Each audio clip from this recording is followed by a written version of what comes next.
Romo, saya Muslim. Calon suami saya Katolik. Dia ingin menikahi saya, tapi dia meminta pemberkatan. Setelah itu, kita menjalani dengan agama masing-masing. Tapi saya meminta pasangan saya untuk melangsungkan ijab kabul atau menikah secara Islam terlebih dahulu. Dan proses pemberkatan gereja, maksudnya di gereja Katolik, dilakukan kemudian. Apakah boleh? Lalu bisa dilakukan dalam jangka waktu berapa lama setelah proses ijab kabul? Semoga berkenan untuk memberikan jawaban. Terima kasih. Ini pertanyaan dari seorang adik kita yang bernama Luna Luxi. Ya. Terima kasih pertanyaannya, saudariku yang terkasih. Begini, ya.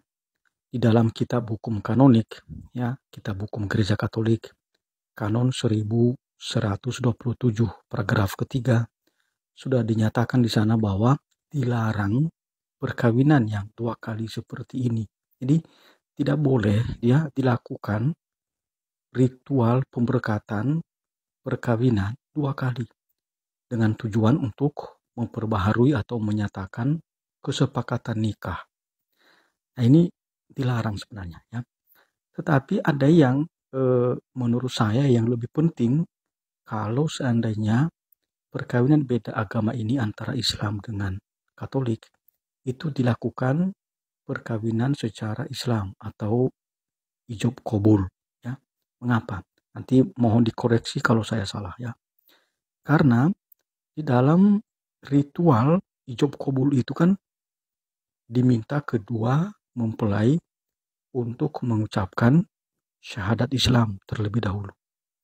Itu artinya ya, orang yang bukan Islam itu menjadi Islam dulu dong. Nah, ini jauh lebih berat itu ya masalahnya. Masa orang Katolik mau menjadi Islam dulu gitu ya. Nah, maka yang perlu diperhatikan di situ itu ya soal pengucapan syahadat itu. Maka ya sebenarnya tidak boleh dilakukan gitu ya perkawinan dua kali itu. Maka kalau menikah beda agama, ya konsekuensinya orang Katolik harus mengikuti aturan gereja Katolik. Maka mau tidak mau dilakukan pemberkatan perkawinan secara Katolik. Itu. Dan Anda juga harus tahu kalau perkawinan beda agama antara Islam dengan Katolik, maka itu memang harus mendapat dispensasi dari Bapak Uskup atau dari Romo Vikaris Jenderal.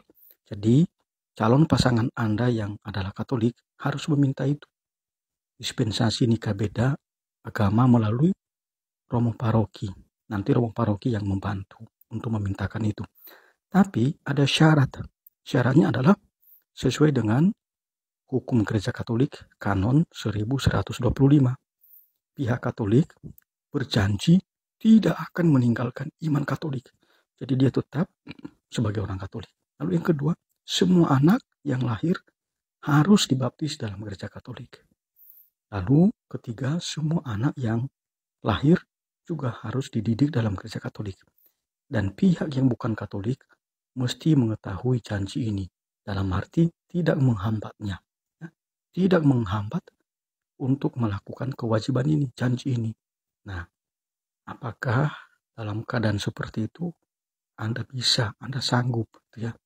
Maka pertimbangkan sungguh-sungguh apakah sanggup menikah dengan orang Katolik dengan peraturan yang semacam ini. Dalam gereja Katolik itu ya, kita punya prinsip, ya, punya ajaran sesuai dengan kitab suci Sabda Tuhan bahwa perkawinan itu monogami, ya. Lalu perkawinan itu tidak bisa atau tidak boleh diceraikan, ya. Lalu juga tujuan perkawinan itu demi kebaikan pasangan suami dan istri. Jadi harus memberikan yang terbaik kepada pasangan. Dan juga perkawinan itu harus terarah pada kelahiran anak. Maka tidak boleh ada yang namanya child free, ya. Menolak untuk memiliki anak. Dan juga yang tujuan yang ketiga adalah pendidikan anak. Jadi ada tanggung jawab untuk mendidik anak itu tentu saja secara Katolik. Itu saja jawaban saya, ya. terhadap saudari kita ini. Tuhan memberkati. Amin.